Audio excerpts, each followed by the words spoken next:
أعوذ بالله من الشيطان الرجيم. بسم الله الرحمن الرحيم.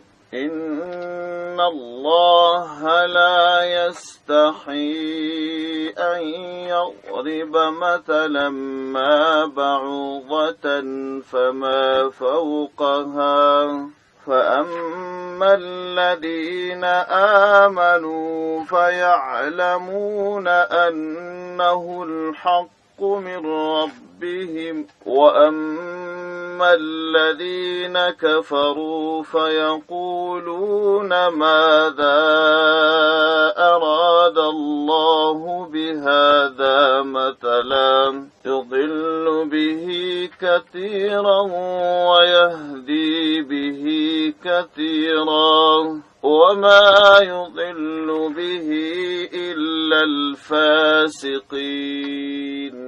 صدق الله العلي العظيم. سورة بقرة آیت نمبر 26. په دې آیت کریمه او راتلونکي آیت کریمه کې اصلا رد پر بعض کفرو باندې دی. بعض کافران د پیغمبر علیه السلام په زمانه کې موجود و.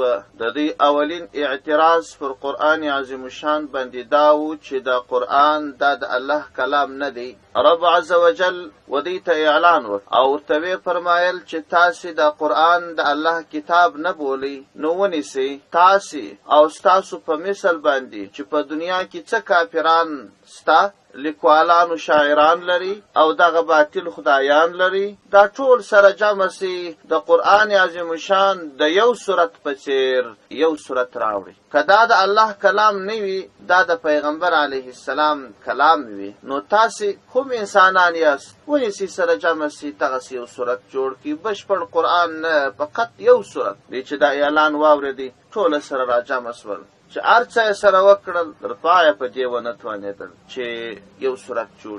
حتی یو روایت کې راځي وای په دې کې یو ډېر مشهور شاعر و، مشهور لیکوال و. هغه دوی ته وویل ول زه دغه قرآن جوړولی سم، تر دې ښه جوړولی سم، صرف خبره دا ده چې زما د اولاد او د بچانو نفقه نشته. که څوک 6 میاشتې زما د اولادو د بچانو نفقه پر غاړه واخلي، زه به داسې کتاب تر دې بهترین کتاب راوړم. نور کافران نور باندې راپورته سوه ول هر څونه مصرف چې ته غواړې موږ یې درکوو، ونیسه دا کار وکړه. نو ده د ځان دپاره یوه کوټه خاصه کړل، په هغه کې یې ښه ډېر کلمان د ځانه سره واخیستل. دا اوس معاصر کلمونه خو نه وه، هغه مهال دغه د نیانو څه جوړ کلمونه و، سرونه به یې ورنازه کول. دا کلمونه یې د ځانه سره واخیستل، غټې غټې ټوټې یې د ځانه سره واخیستل، یې داسې منظم کاغذان هم نه وه. په کوټه چې ننوتی نو یو لیکه عبارت یا عربي ولیکي د شعر او د نظم په شکل باندې، او شکل یې هم داسې ورکړي لکه د قرآن د لکه یو آیت چې پای ته ورسېږي. چې ویلي کې سر د خواصه ور باندې رالی، دا هغه شاعري قانون ورته متوجه کړي چې پر دې باندې به د چا اعتراض او نیوکه نه وي. دستي یو فکر ورته پیدا سو چې د دې لیکي خو پر دې سر باندې د فلانۍ اعتراض کېدلی سي. بیا یې هغه توري خراب کړل، نور توري یې ولیکل، پر هغه باندې بیا فکر وکړي، بیا بل اعتراض ورته پیدا سو. دا کتله یې ځکه چې هسې نه زه یو شی ولیکمه، خلک بیا وګوري وای پر دې خو دونه ډېر اعتراضونه دي، دا ځای دې غلط کړی دی، دا دې غلط کړی دی، په قرآن کې خو دا غلطیانې نسته، نو غلطیانې به زه خپله باسمه. دی وایي چې زه خپله لیکمه، ما ته لا پکښې اعتراضونه یي.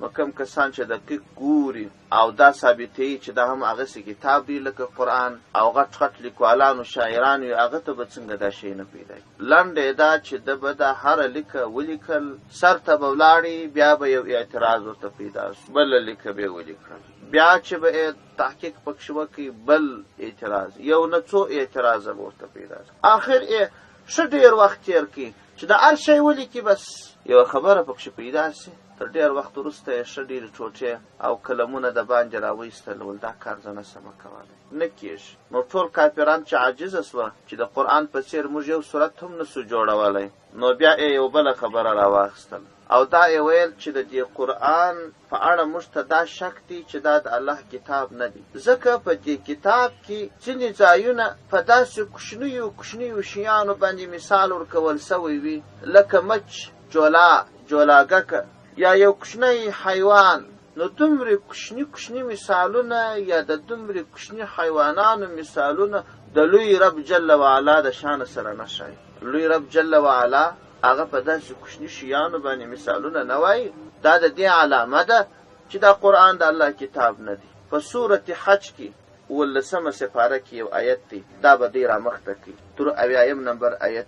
الله جل جلاله فرمایي: یا ایها الناس ضرب مثل فاستمعوا له ان الذين تدعون من دون الله لن يخلقوا ذبابا. وای کم کسان چې د الله بغیر رابلل کیږي، د الله بغیر رابلی دا باطل خدایان دی یو مچ هم نسی پیدا کولی. یو مچ ولو اجتمعوا له، که څوم ټول سره راجمع سي یو د بل شاته سره ودرېږي او مچ پیدا کول لا څه دا د دې باطل خدایان دا دومره کمزوري دي چې پر دې خدایانو باندې د دې پر دې باطلو بوتانو باندې به دې اصل مژلي وه او څه شیرینیانې به یې ورته ایښي وې.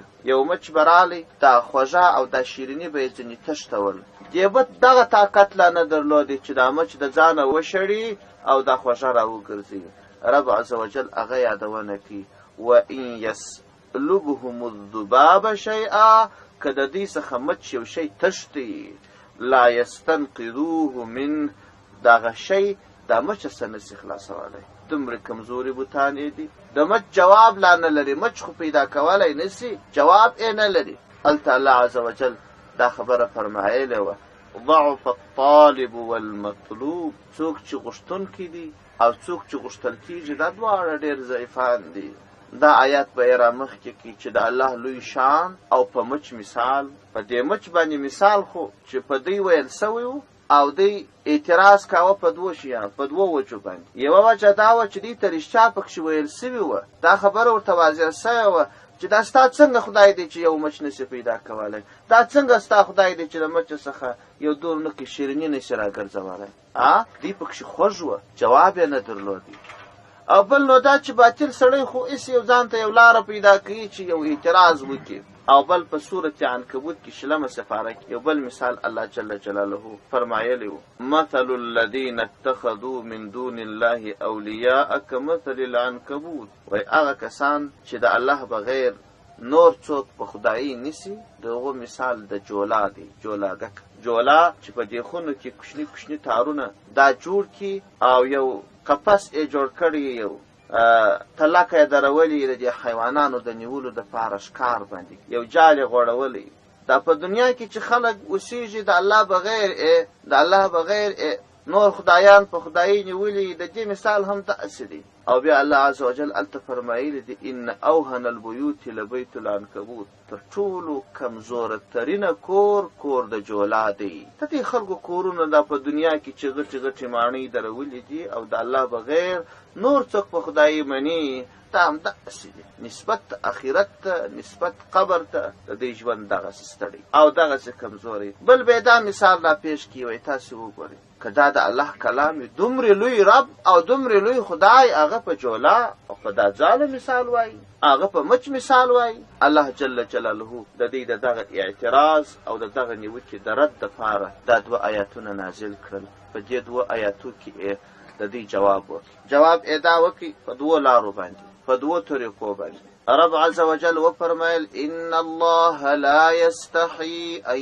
يضرب مثلا ما بعوضة فما فوقها. خبردار شی واوري، یقین وکي الله د دې څخه حیا نکي چې الله عز وجل د خلقو د پوهولو لپاره یو مثال ووایي، یو مثال ذکر کی. هغه که د غماشي مثال وي، د غماشي په اندازه وي، او یا تر غماشي لوړ مثال وي. په 2 وجو باندې. یوه وجه دا ده چې د لویو خلقو ویناوي هغه داسې وي چې خلک ښه په پوه سي، او د لویو خلقو په ویناوو کې کمزورتیاوې نه وي، کمیانې نه وي، ناڅرګند مبهم او نامعلوم شیان نه وي، خبرې روښانه وي او د روښانوالي لپاره مثالونه ویل سوي. که یو شی یا یوه خبره په لوی شي باندې روښانه کېږي په لوی شي مثال ورته وایي، او که په کوچني شي باندې روښانه کېږي په کوچني شي مثال ورته وایي.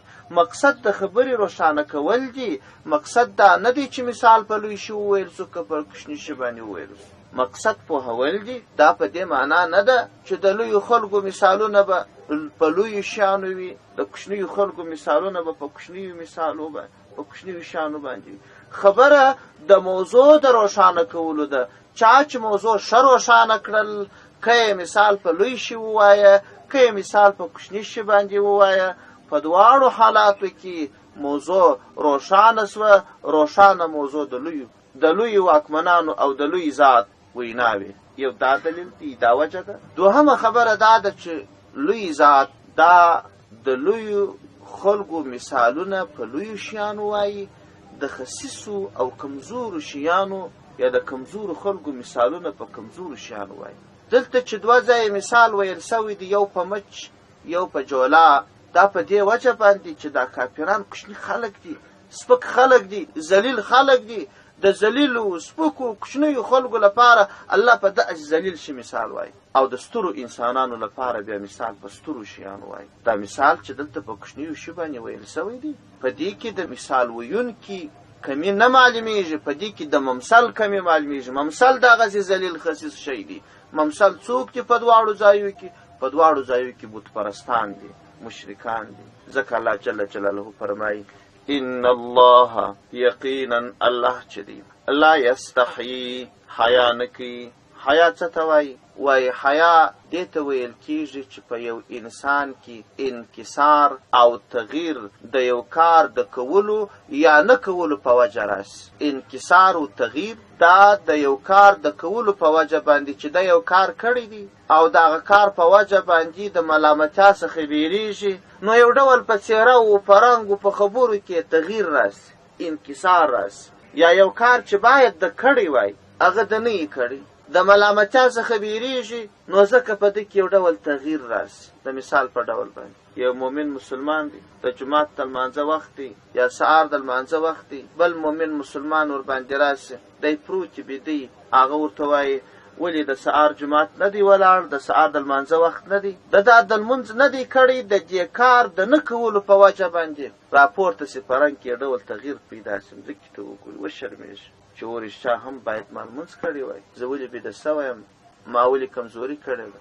یا دا چې په دې نوو ځوانانو کې کله د دې سګریټو د نسوارو نشه پیدا سي، نو پټ پټ د دې پلارو د مشرانو په پټه باندې یا سګریټ کوي یا نسوار کوي. که نسوار کوي پلار ور باندې راسي یا مشر ور باندې راسي، د ده په څېره کې یو ډول تغییر راسي، شرم راسي، کاشکې مې دا کار نه وای کړی. د یو کار د کولو یا نه کولو په وجه باندې په یو انسان کې انکسار او تغییر راتلل، همدې ته حیا وایي. دا حیا دا یوه قوه ده چې الله په انسان کې پیدا کړې ده، او دا د انسان د ژوندانه په رواني لحاظ ضرورت، او دا د هغه معنوي اسبابو څخه ده چې انسان ته په ژوندانه کې په کار راځي. حیا، وهم، خوشحالي، خفګان، دا معنوي شیان دي، رواني شیان دي، خو د انسان د ژوندانه لپاره باطني اسباب.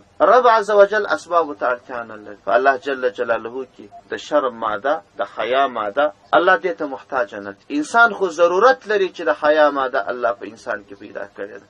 دا د شرم پدیده چې په انسان کې الله پیدا کړې ده، دا د ماشوم د 3 میاشتو وروسته په انسان کې پیدا کېږي. د اولې میاشتې ماشوم د شرم پدیده نه لري، د 2مې میاشتې نه لري. د 3 میاشتو ماشوم چې ناولده سړی ورته وګوري دی په سترګو لاس ونیسي یا مخ واړوي، بیا نو په دې کې بیا بیل تحقیق دی چې دا د شرم پدیده که تر خپلې اندازې زیاته سي یا کم مثبت و منفي اړخونه لري. تر 1 کال وروسته بیا ماشوم کې د وهم پدیده پیدا کېږي. تر 1 کاله پورې دا 9 میاشتو کوچنی په وهم نه پوهېږي، ورته هم لاس اچوي. په بعضو ماشومانو کې کال، په بعضو کې 1.5 کال، په بعضو کې د 2 کالو وروسته د وهم پدیده پیدا سي. الله عز وجل فرمای ان الله یقینا الله چې دی لا یستحیی حیا نکی اند دې څخه یضرب چې بیان کې مثلا په مثال کې ما یو مثال بعوضتن په اندازه د ماشي فما فوقها یا لوړ تر دې غماشي. نو الله عزوجل چې دا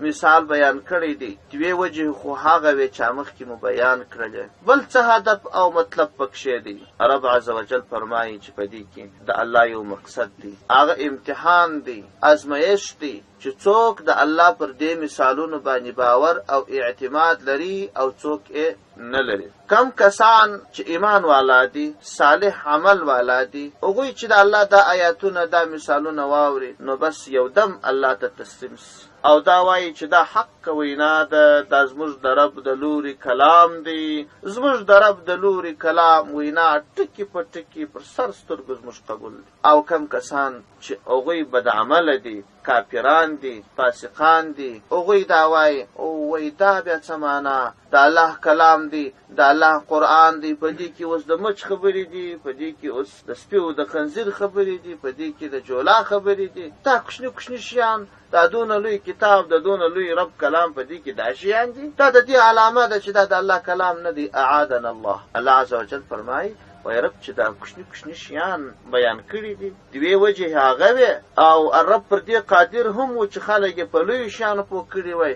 اصل امتحان هم دی په دې خلکو باندې چې خلک څه کوي. الله جل جلاله فرمایي وای فاما الذين امنوا فسهغه کسان چې ایمان یې راوړی دي فیعلمون دی پوهیږي چې انه الحق، دغه قرآن دا حق دی من ربهم، د رب څخه د دوی دی، دا مثال حق دی، دا د دوی د رب د لوري څخه دی. واما الذين كفروا او څوک چې کافران دي فیقولون فسنو دی وای ماذا اراد الله، د چی شي اراده لري الله پاک بهذا، فدغه شي سره مثلا ازروی مثال په دې سره نو الله څه اراده لري چې په دې مثال وایا. اصلا خبره دا ده رب عزوجل فرمایي یضل به کثیرا، گمراهان کیږي په دا قرآن سره ډیر خلک، ویهدي لار مندون کی کیږي، لار پیدا کون کی کیږي به په دې قرآن سره کثیرا ډیر خلک، وما یضل او نه گمراهان کیږي به په دې کتاب سره، په دې قرآن سره الا الفاسقین، مگر نه فاسقان خلق.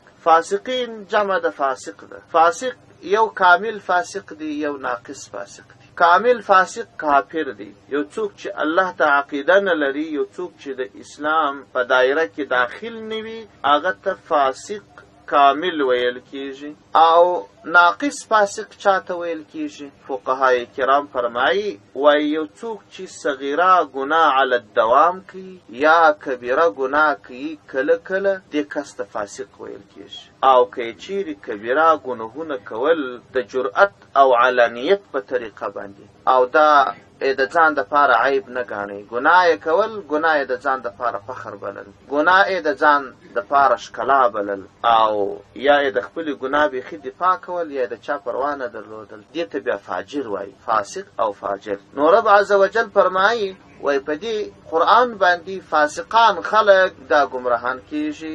رب عزوجل د فاسقانو ځینې صفات بیان کړي. الذين ينقضون عهد الله من بعد ميثاقه ويقطعون ما أمر الله به أن يوصل ويفسدون في الأرض أولئك هم الخاسرون. تفاسقان صفات تاج الذين هغه کسان دي ينقضون عهد الله چې د الله سره کړي وعده ماتي. په دغه عهد الله کې د تفسیر علماو ډېرې خبرې کړي. اوله خبره ادا کړې ده چې دغه عهد الله د الله سره وعده، دا هغه وعده ده چې کله رب عزوجل آدم علیه السلام پیدا کړي د عرفات سره په طرف کې یو ډېر لوی میدان، الله جل جلاله د آدم علیه السلام د ملا څخه دا څه انسانان چې پیدا کېدونکي دي او څه انسانان چې تر آخرته د آدم علیه السلام په ملا کې موجود وه، د توالد او د تناسل په طریقه پیدا کېدل، دا ټول انسانان د ډیرو وړو کوچنیو میژانو په شکل پر دې دشت پیدا کړل او بیا د ټولو څخه پوښتنه وکړل الستو بربکم، انسانانو زه ستاسو خدای نه یم؟ دا ټول انسانان چې پخوا مړه دي یا اوس ژوندي دي یا په راتلونکي نسلو کې راځي، دې ټولو په اتفاق ورته بلا هو ای ربه ته زموږ رب یې. دا څه انسانان چې دنیا ته راځي دی پر ایمان فطري راځي، هغه ایمان چې په عالم ارواح کې یې راوړی دی، هلته د الله عز وجل سره وعده کړې ده، پر هغه ایمان باندې پاتې دنیا ته چې راسي تر 15 کلنۍ پورې، یعنی تر بلوغه پورې ایمان فطري دی، وروسته نو بیا په ایمان کسبي باندې مکلف ګرځېږي. هلته چې دوی وعده وکړل چې هو ای ربه ته زموږ رب یې، ته زموږ الله یې، دا وعده یې وکړل، د دغه وعدې د تفصیل دپاره، د دغه وعدې د تجدید دپاره بیا الله جل جلاله په انسانانو کې انبیا پیدا کړل. انسانان چې د عالم ارواح څخه عالم دنیا ته قرار راتلل، نو بیا به الله جل جلاله وخت په وخت، پیړۍ په پیړۍ انبیا پیدا کړل. دا 4 مشهور کتابونه، تورات، انجیل، زبور، قرآن، صحیفې، وروستی کتاب قرآن دی. هغه وعده یې دوی ته وریاده کړله چې تاسې په عالم ارواح کې د الله سره وعده کړې ده، اوس تاسو ایره ده دغه وعده را نوې کړئ، راسئ د الله دین ته، د الله خدایي که منئ، د الله عز وجل ربوبیت که منئ، نو په دې کتاب او په دغه الهي دین عمل وکړئ. دا تجدید او نویوالی د دې وعدو چې راغلی، هغه کسان چې اروا یې ګټه کړې وه د خلکو په اصطلاح، هغوی ایمان راوړي، دا وعده یې نوې کړل. او بدبخته کسان چې وه، هغه وعده چې یې کړې وه هغه یې ایره کړل، د بت بنده جوړ سو، د لمر بنده جوړ سو. نوی دین چې په دنیا کې د خپله ځانه خپلې ګیډې جوړ کړی دي، د هغه دین پیروان سو. الله جل جلاله فرمایي وایي کامل فاسقان کوم دي؟ هغه دي الذین ینقضون عهد الله. هلته د الله سره وعده کړې وه چې هو ته زموږ رب یې، اوس چې په دنیا کې الله پیدا کړي او هغه وعده هم الله ورياد کړل، بیا هم دی کافر دی، نه مسلمان کیږي، دا کامل فاسق دی. او بل تفسیر د ناقص فاسق په اړه راځي، هغه دا دی کله چې یو مؤمن مسلمان وایي زه مؤمن مسلمان جوړېږم، نو څه وایي؟ ایمان و اسلام په چیش باندې راځي؟ لا اله الا الله محمد رسول الله. دا کلمه چې څوک وایي لا اله، نسته هیڅ معبود برحق الا الله مگر نه یو الله دی. زه دا عقیده لرم چې زما رب دا یو الله دی، زه خپل رب الله په خدایي منم او محمد صلی الله علیه وسلم په دې منم چې دا د الله رسول دی. دا خبره چې څوک وکړي نو یا به دی درواغ وایي، دغه وعده به په درواغ وکړي، یا به دا وعده په رښتیا وکړي. که چیرې وعده په رښتیا وکړي، الله په ربوبیت مني، نو د الله منل خدا دی چې الله څه حکم درته وکړي هغه ومنې. الله 5 بناوې د اسلام پر تا لازمې کړلې، لمونځ وکړه، روژه ونیسه، حج وکړه، زکات ورکړه. دا 4 بناوې دي، یوه ایمان دی کلمه ده، هغه خو دې اوس وویل. ته وایه زه الله منم، الله وایي دا کار وکړه، ته وایه زه لمونځ نه کوم، نو د الله منل دی دا په درواغ وعده. الله وایي ګناه مه کوه، غلا مه کوه، درواغ مه وایه، دوکه مه کوه، غیبت مه کوه، زنا مه کوه، قتل مه کوه، بوتان مه وایه، صله رحمي کوه، د همسایه حق ادا کوه، د مور پلار احترام کوه. دا کارونه ټول الله درته وایي، ته وایه نه کوه. د الله منل دي یا نه دي؟ دا چې ته لا اله الا الله، دا اصلا د الله سره عهد دی چې یا الله زه تا په خدایي منم، ستا د لوري څخه چې د محمد صلی الله علیه وسلم پر مبارکه ژبه کم احکام راغلي دي دا ټول منم. د کلمې معنا دا ده. او که ته وایه چې الله منم، نور نو یوه خبره نه منم، دا د الله منل نه دي. محمد صلی الله علیه وسلم د الله رسول دی، مګر خبرې یې ولا نه منم، دا منل نه دي. اصلا دا کلمه د الله سره عهد دی، د الله د پیغمبر سره عهد دی چې زه الله او د الله رسول او د دې ویناوې منم. نو چې کله یو څوک مسلمان سو، دا کلمه طیبه یې وویل، د الله سره معاهده وکړل، وروسته نو بیا دی لمونځ نه کوي، د ګناه څخه مخ نه اړوي، نو دا هغه وعده ماته کړل، دا ناقص فاسق دی. الذین هغه کسان دي ینقضون چې دوی ماتوي عهد الله، د الله وعده، من بعد میثاقه، وروسته تر هغه ټینګې وعدې. میثاق او عهد، عهد وعده کول د یو چا سره بدون قسم. میثاق به دې ته ویل کېږي چې وعده وکړي، پر هغه وعده باندې قسم او یا شهیدان هم پیش کړي، دې ته میثاق ویل. او بل کار دا کوي ویقطعون، دوی پرې کوي ما امر الله به، هغه کار چې الله امر کړی دی به په هغه سره، ان د دې دپاره یوصله چې وصل راسي، دا نو چې دی عام مفسرین وایي چې دا صله رحمي ده. صله رحمي که څوک نه کوي هغه قطع د خلکو په منځ کې راولي. دی دا صله رحمي قطع کوي. ګورئ د دې عامو کمزورو خلکو فکر داسې جوړي چې زه مال ګټم نو تر ټولو مستحق اول زه یم، بیا مې اولاد دریم ما د فامیل غړي دا ټول حق لري. حال دا چې د دې سړي په مال کې د ټول محرمات حق لري. د هر زارحمه محرم چې د په اقرباو کې دي هغوی ټول د سره په دې مال او ستړیاو کې حق لري. که هغه مسکین سي نادار سي دی به پیسې ورکي بدون احسان. که د قرض ضرورت کې قرض به ورکي. که ناروغ سي د دې خوا به هم پیسې موټر ته په کرایه کې ورکي، دا خوا ته به هم ورکي، ورځي به بدون ضرورت پوښتنه به باندې کوي. دا په قربانو پوښتنه کول په میاشت کې د هغوی د اړتیا پر مهال کومک ورسره کول، او که څوک ظلم ورسره کوي د هغوی همکاره جوړېدل، او که کومه بله اړتیا یې په هغې کې کومک ورسره کول، دې ته صله رحمي ویل کېږي. د فاسق بل عادت دا دی چې صله رحمي نه قریبان یې ډېر خلک داسې شته چې په خپلو ګریوانو کې وګوري خاله یې 10 کاله نه وي ورغلي، عمه یې ښځې خو بیا ډېرې محتاجه دي، او په نارینهو کې قریبان وي 10 کاله یې نه وي سره لیدلي، حتی سلام لا نه ورسره اچي. زما په قریبانو کې یو سړی و، یوه ډېر په قهر باندې وویل دا زما ماما چې دی په ګرد د ژوند نه خوشحالي ته ورځم نه دښمني ته ورځم. ولې؟ وایي زموږ په کور کې غم پېښ سو، 2 مړي مو په کور کې وسوه، دا زما ماما ښه خبر سو، نه دا فاتحې ته راغلی دی نه جنازې ته راغلی. زه پسې ناجوړه سوم، 3 میاشتې په روغتون کې پروت وم. دی په هغه ښار کې اوسېدی، ښه خبر و، نه فاتحې ته راغلی نه جنازې ته نه پوښتنې ته راغلی دی. نو دا قریب دی چې دی دغسې لاوباله دی، بې پروا دی، په ګرد د ژوند نه ورسره خوشحاله کېږم، نه مخ په کفن کې ګورم، نه خوشحالۍ ته ورځم نه دښمنۍ ته ورځم. ما ورته وویل چې دا خو د بد کار کړی دی، ته قریب وې د صله رحمي پر ده باندې فرض و، باید ستا جنازې ته راغلی وای، فاتحې ته دې راغلی وای، پوښتنې ته دې راغلی وای. نو ده ښه کار وکړي یا بد کار یې وکړي، ګناه یې وکړه. نو دا چې اوس ته د جنازې او فاتحې ته نه ورځې، دا خو هم ګناه ده چې ته کوې. که یو سړی لمونځ نه کوي دی وایي زه هم ولاکه لمونځ وکړم، دی یې ولې نه کوي. د دې مثال خو دغسې دا صله رحمي چې څوک نه کوي دا خو ګناه ده چې کوي یې. یو بل سړی وایي چې دی صله رحمي نه کوي، ګناه کوي، زه هم ګناه کوم.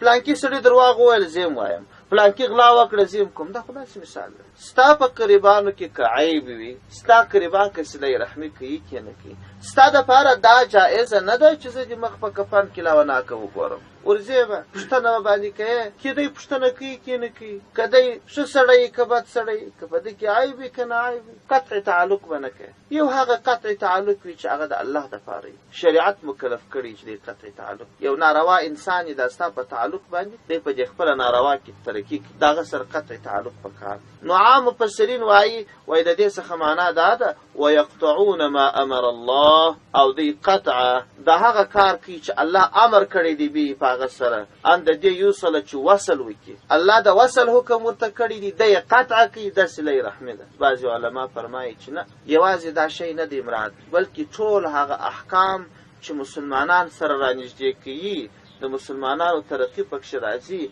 ګوره د جماعت پابندي کول په دې کې خپله د مسلمانانو ترقي ده. یو د بل په حال سره خبرېږي، فلانی سړی نه دی راغلی نن 2 درېیمه ورځ د خیر کې ناجوړه سوی دی، خواته په سفر تللی دی، دا نور مسجدوال ګرده ورځي پوښتنه یې، دا لمونځ کول او د امسایه احوال پرسي، د مور و پلار احترام کول، په کوڅه کې په عام ډول د مشرانو د سپین ږیرو احترام کول، پر ماشومانو شفقت کول، او غلا نه کول، غیبت نه کول، دوکه نه کول. دا ټول هغه شیان دي چې خلک سره رانږدې کوي، ټول هغه کارونه چې خلک سره رانږدې کوي او یو سړی مخ ځینې واړوي، قطعه یې کوي، دا د فاسق علامه. الله جل جلاله فرمایي ويفسدون في الارض، فساد په مځکه کې کوي. څوک چې دا کارونه کوي نو دا فساد په مځکه کې دی. اولئک دغه کسان چې دي هم دوی الخاسرون، هغه کامل تاوانیان دي.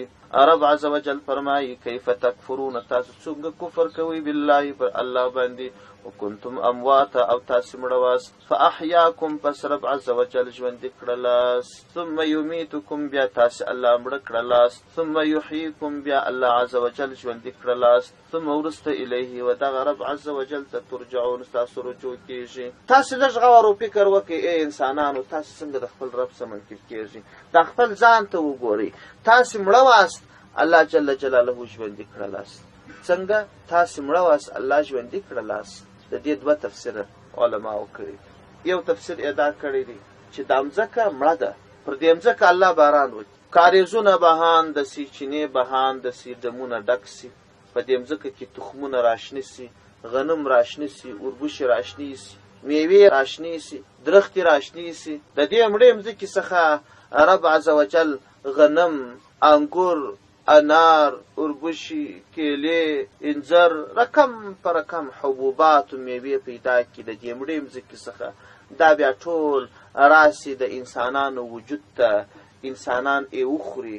کله چې انسانانو وخوړل د انسان په وجود کې انرژي پیدا سي، قوت پیدا سي، د هغه انرژي او قوت څخه نطفه د انسان په وجود کې جوړه سي، د هغه نطفې څخه بیا انسان الله بل انسان پیدا کړي. تاسې مړه واست، د مځکې د مړې مځکې په خپل بطن کې د مړو اجزاو په څیر واست. ستاسې دغه اجزا، دغه د مځکې اجزا الله راټول کړل، بیا یو څاڅکي نطفه ځینې جوړه کړل او تاسې ژوندي کړلاست. داسې نه و چې کله تاسې الله ژوندي کړلاست ثم یمیتکم، بیا الله تاسې مړه کړلاست، مرګ یې درته راوست، په قبر کې واست، ښه ډېره زمانه تېره سول، بیا الله عز وجل ژوندي کړلاست د قیامت په ورځ باندې. نو دلته علما فرمایي وکنتم امواتا، تاسې مړه واست، فاحیاکم، پس رب عز وجل تاسې ژوندي کړلاست، ثم یمیتکم، بیا الله جل جلاله تاسې مړه کوي، ثم یحییکم، بیا الله جل جلاله تاسې ژوندي کوي. دا اول ځای وکنتم امواتا فاحیاکم فی الله جل جلاله یاده کړې ده، هغه هم د تعقیب دپاره ده، ثم هم د تعقیب دپاره دی. دا اول واره چې انسانان مړه وه د مور په رحم کې چې یو ماشوم را ژوندی کېدی، د دې موده لنډه وه، نو ځکه یې پا ویلې ده.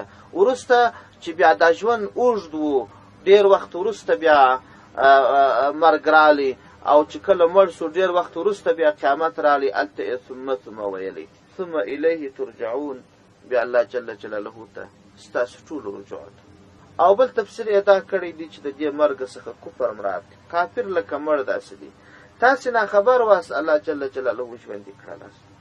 خو هغه تفسیر دی، پر هغه تفسیر باندې عام مفسرین تللي دي. په دې دوهم تفسیر کې لږ تکلف دی چې دا د بیا مرګ او د بیا د ژوند څخه مراد څه دي. هو الذي خلق لكم ما في الارض جميعا، و دا الله الذي هغه ذات خلق چې پیدا کړی دی لکم تاسو ته ما هر هغه شی فی الارض چې په مځکه کې دی جميعا، ټول الله ستاسو لپاره پیدا کړی. د دغه ځای څخه علما دا خبره ثابتوي چې پر مخ د مځکې الله جل جلاله چې شیان پیدا کړي دي دا ټول حلال دي، یوازې هغه شیان حرام دي چې الله یې حرمت بیان کړي. هر شی چې پیدا کړي په هر شي کې اصل اباحت دی، که دلیل د حرمت پیدا سو بیا نو حرام بلل. خلقتا ټول شیان حلال پیدا سوي دي، یوازې استثنائي شیان چې الله یاد کړي دي چې فلان فلان فلان دا حرام دي، د دې بغیر نور عام شیان حلال دي. ځکه الله فرمایي وایي ستاسې دپاره مې پیدا کړي. او بله خبره دا هم علما ورزیاتوي، وایي پر مخ د مځکې چې څه شیان پیدا دي په دې ټولو کې د انسان دپاره نفي شته، د ځینو نفي او ګټې ښکاره او د ځینو د لا ښکاره نه. ثم استوى الى السماء، بیا اراده وکړه الله عز وجل د اسمان لوري ته، اسمان پیدا کی، فسواهن، پس برابر کړل الله جل جلاله د اسمانونه، 7 سماوات و اسمان، وهو بكل شيء عليم، او الله جل جلاله پر عرش باندې پر علم لرونکی. سبحان ربك رب العزة عما يصفون، وسلام على المرسلين، والحمد لله رب العالمين.